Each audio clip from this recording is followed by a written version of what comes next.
Hello guys, in today's video I'm going to be talking about the names of sports, and specifically it has to do with mostly two sports. However, this can apply to any sport, you know. Well, anyway, but this mostly has to do with American football or gridiron football, and then association football, or what we call soccer over here, where I'm from, America. Okay? I'll tell you something right now. People get upset over us going, you called it soccer, you know?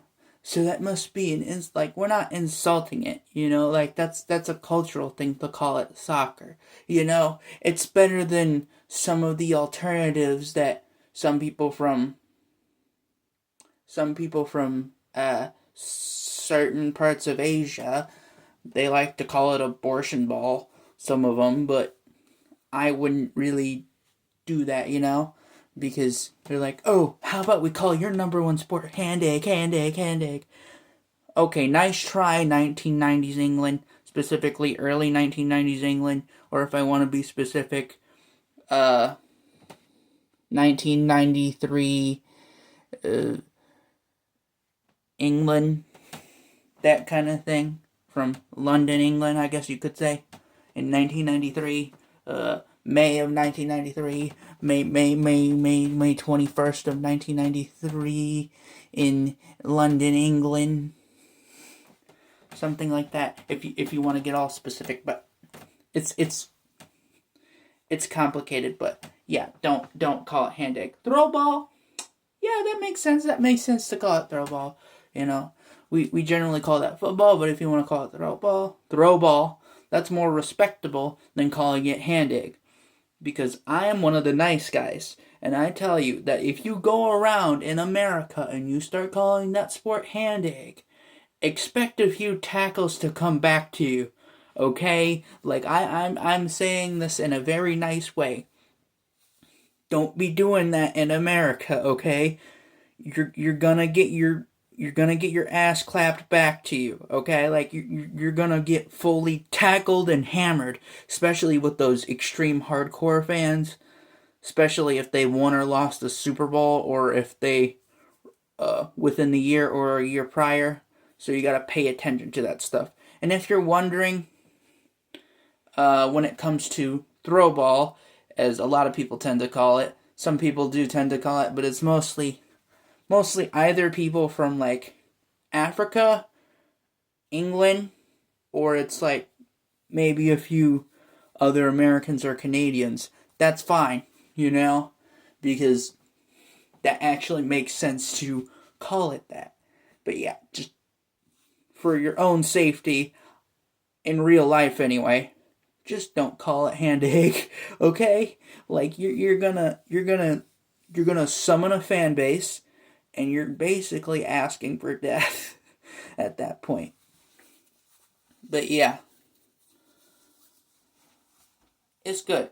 And the NFL it's not like it's the only league within that sport. It's just the most popular one. It's like saying the Premier League. It's not the only one, but it's like the biggest one, you know? The biggest club one, like down to the local level. And yeah, there are national teams too, if you didn't know. There's a USA gridiron team, or throwball team, I guess you could say.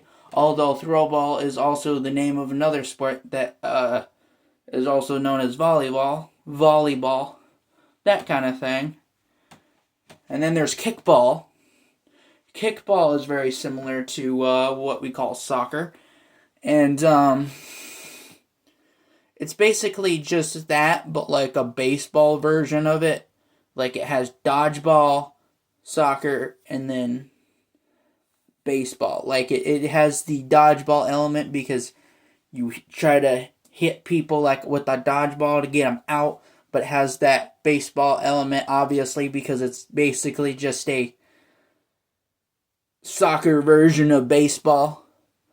And then it has that soccer version because in order to, you know, make a home run or something, you have to kick the ball. So technically, that could be considered a football, you know? That kind of thing. But it's whatever. You know? And it's not the worst thing ever you could be doing. And calling that sport football does technically make sense because you're mostly using your feet a lot of the times, unless you're the goalie. But if you wanted to be more accurate to how you play, it would be something more of just like body no hands ball. Like that would be more physically accurate than just calling it football, because that would imply that all the players would only use their feet and only their feet, you know? Or the ball is shaped like a foot, you know? That kind of thing, which it is not shaped like a foot. It's more shaped like a sphere. It's more shaped like this kind of ball, you know? That kind of thing. But I just, like, as an American, I do like the idea of calling it football, but the thing is I prefer to call it soccer because it basically lets me be specific to what sport I'm referring to, because some people like to refer to kickball as football, some people like to refer to what you would call association football or just football. Some people call that the football, some people call rugby a football, some people call gridiron a football. And if you're wondering, well, what's the difference between this and rugby? Well, rugby is more of a like a tactile kind of thing, whereas American football or gridiron football or whatever, throwball, I guess you could say, it's more in like chances, and the field is not like, it's huge, but it's not like huge, you know? It's not like how they have it in Australia with their rugby or football, I guess you could call that. But hey, it's a game, it's a good game. And you might go, oh yeah, that's a very violent sport. How do you even like that? Well, there's very much variance and stuff, even within what you would call the football. There's even many different sports within that, you know? But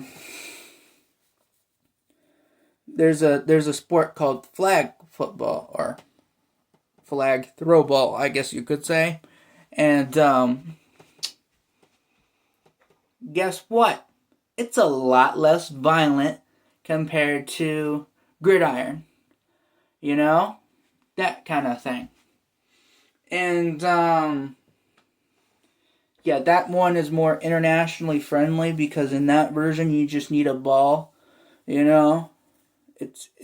Like you're basically doing this kind of like the same thing you're doing now, but instead of just kicking the ball, you could throw the ball. Like that's basically the whole idea, you know? Like that's like whatever, you know, instead of trying to tackle you down, they take the little tag or whatever and try to take it off to basically represent that as a tackle, you know, to prevent less injury, I guess you could say. That kind of thing. And it's whatever, you know? And people, they complain like, oh, the Super Bowl has like a bunch of advertisements. And then they they'll default it as, oh, that's how every game in the NFL must be.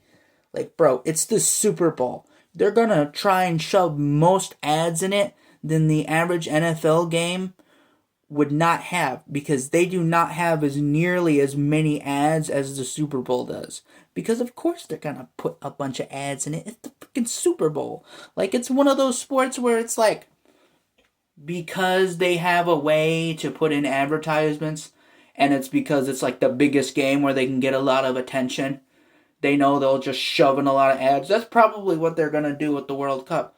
You know, once they have their halftime or whatever, they're just going to shove in a bunch of ads. They're going to, I heard they were going to have a halftime show. So there's that. And then they're going to shove in a bunch of more ads. And then they'll continue like it never even happened. You know, that kind of thing. But they say it's going to ruin the sport. It's going to ruin the game. Like, not really. The only reason why I would ever see a thing like that ruin a World Cup is if it had an artist that was like really crappy or just something bad happened. You know, that kind of thing. However, if it's like what they're probably going to pick is they're probably going to pick like a universally liked artist within that sport.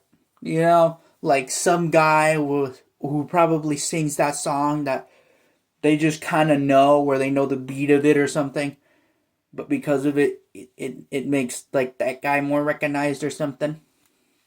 I don't know how to explain it. Basically, the music of the fan base equals the fan base, and the fan base equals the music.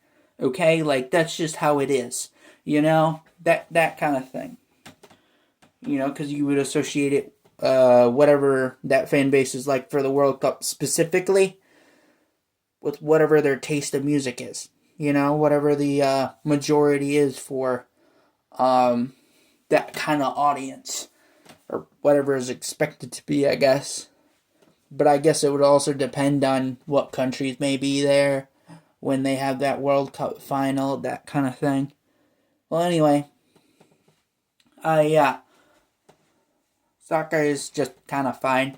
You know? Like, it's kind of like calling ground football to an American throw ball. That kind of makes sense. But it's just whatever, you know? It's mostly an English thing to say, to call that throw ball. So, if you said that to me, I'm probably going to assume by default you're from England. But it's not as insulting as calling it hand egg. Because it's just... it just sounds like you're looking for trouble, you know, like it's not the best thing you can do in your life, you know, like we do take sports seriously here. I mean, soccer, we have yet to take that seriously. I mean, we do, but not as much as other countries. But when it comes to other sports, we do tend to take those seriously. So I'm just giving you a warning if you ever, you know, do try to get into America for sports reasons, I guess. Or if you wanted to get into that kind of thing. But yeah, I guess I'll be watching the 2026 World Cup. And if you guys are from the future, from that World Cup or onward, you can let me know how it went. You know, who won the World Cup final of 2026 or even 2030 or 2034, whatever years there, you know, that kind of thing. But yeah, I gotta end this video so you can actually watch it, you know, so I can actually release it and you guys can watch it. But yeah, throw ball, that's fine. I'll allow it, you know. Just don't get too cocky with it, because right now, unless you somehow magically get the best players, USA is going to remain number one in that sport, and you're just going to have to deal with it. So, yeah. And then, kind of the reverse for the big mainstream other sport, but still, it's just whatever, you know. But outside that, yeah, have a nice day. And just remember, stay ugly.